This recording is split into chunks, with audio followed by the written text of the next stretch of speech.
Bonjour les licornes et les pirates. Aujourd'hui, je vais vous lire Les Pyjamasques et la graine d'Orticia de Romuald aux éditions Gallimard Jeunesse Giboulet. Cette nuit-là, Roméo a l'air sage. Il fait du jardinage, mais ne lui parlez pas de violettes, de marguerites. Ses fleurs préférées sont celles qui mordent et qui piquent. Il vient de créer la graine d'Orticia, une graine qui se multipliera par 100 et par 1000. Ainsi les plantes envahiront toute la ville. Avec ça, il ne risque pas d'y avoir école demain, ricane le petit savant fou en se croyant malin. Mais il n'a pas vu les graines de vaurien qui complotent dans son dos. Ninjaka et ses zouaves de ninja s'apprêtent à chipper la trouvaille de Roméo. Banzai, voilà qui est fait. Rendez-moi ma graine d'Orticia, crie Roméo au petit voleur. Mais les ninjas s'enfuient déjà sur leur ballon sauteur. Ils ont besoin de cette graine pour faire pousser une forêt de bambous. Comme Roméo ne lâche jamais rien, il rattrape Ninjaka grâce à son mécanomain.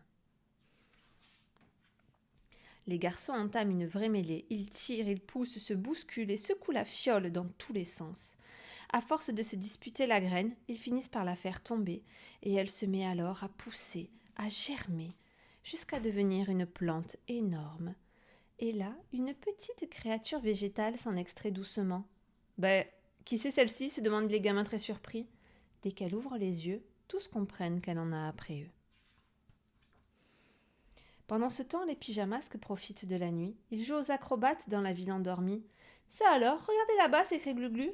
Qu'est-ce qu'on a déjà vu ça? Il doit se passer des choses bizarres. Dépêchons-nous d'aller voir. Quelle pagaille végétale! La dispute entre Roméo et Ninjaka donnait naissance à Orticia. Coiffée de feuilles d'ortie et habillée d'un manteau de pétales, elle sème ses graines à tout va et fait pousser les plantes les plus monstrueuses qui soient. Les pyjamasques doivent l'arrêter avant d'être capturés à leur tour. Grimper, les plantes rampent les racines et piquent les épines. Rien ne semble pouvoir stopper Orticia. Agacée par ses enfants turbulents, elle est en train de transformer la ville en une jungle hostile. Tu ne nous fais pas peur, on va te replanter dans un pot de fleurs, crient les pyjamasques. Orticia n'aime pas qu'on la mette au défi. Elle leur pique les fesses en leur lançant des feuilles d'ortie. Pour défendre ses amis, Bibou envoie sa tornade de plumes, mais Orticia les rattrape sans peine, et puisque personne n'est gentil avec elle, la voilà qui sème ses graines de plus belle. Grimpe les pans, plante, rampe les racines et pique les épines. Yo-Yo et Glu-Glu sont cernés par une épaisse végétation. Comment se sortir de cette épineuse situation? Orticia surgit alors commandant son immense plante carnivore. Les pyjamasques tentent de s'échapper, mais comme dans un cauchemar, les racines jaillissent de toutes parts. Glu-Glu manque même de se faire gober, mais il résiste comme un héros grâce à ses biscottos. Heureusement, Bibou a une idée. Cette fois, il utilise une seule de ses plumes pour chatouiller la créature. Orticia ne l'avait pas prévu. Sa plante est tellement chatouilleuse qu'elle finit par recracher Glu-Glu. C'est gagné. Yo-Yo n'a plus qu'à lancer ses rayures magiques pour la ligoter. Ne bouge plus, Orticia, grande Bibou. Tu as mis un de ces bazars. Encore un geste et je te ligote à ton tour, ajoute Yo-Yo. Mais attendez un peu, dit Glu-Glu. Regardez autour de vous. En fait, c'est plutôt joli toutes ces plantes qu'elle fait pousser. C'est moins triste qu'une ville au mur tout gris. C'est vrai finalement, trouve Yo-Yo. On ne devrait peut-être pas l'arrêter. On devrait même l'encourager. Plus il y aura de plantes, mieux ce sera, s'écrient les pyjamasques. Orticia est rassurée. Elle se remet à semer des graines, mais à la place d'orties et de fleurs carnivoles, apparaît une myriade de fleurs multicolores. Nous t'avons mal jugé, Orticia, admettent les pyjamasques. Tu es capable de belles choses quand on est gentil avec toi.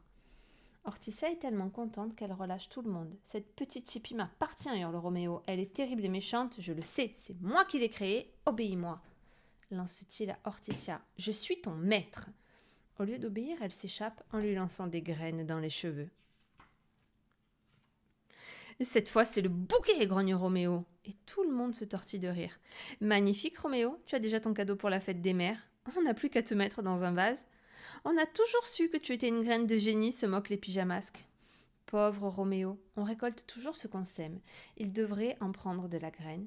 Les ninjas zouaves applaudissent Orticia qui les a tant amusés. Flattée par le public, elle décide de leur faire une fleur et leur donne ce qu'ils veulent par-dessus tout, une forêt de bambous. Fleurissent les plantes, ondulent les racines et disparaissent les épines. C'est la fête, la ville est toute verte. C'est la danse des fleurs. Toute la troupe s'élance comme dans un rêve avant que le jour se lève. Dès que la ville commence à s'éveiller, les êtres de la nuit courent se cacher. Quant à Roméo, il est très embêté. L'heure de l'école va bientôt sonner et il se demande s'il doit aller voir un coiffeur ou un jardinier.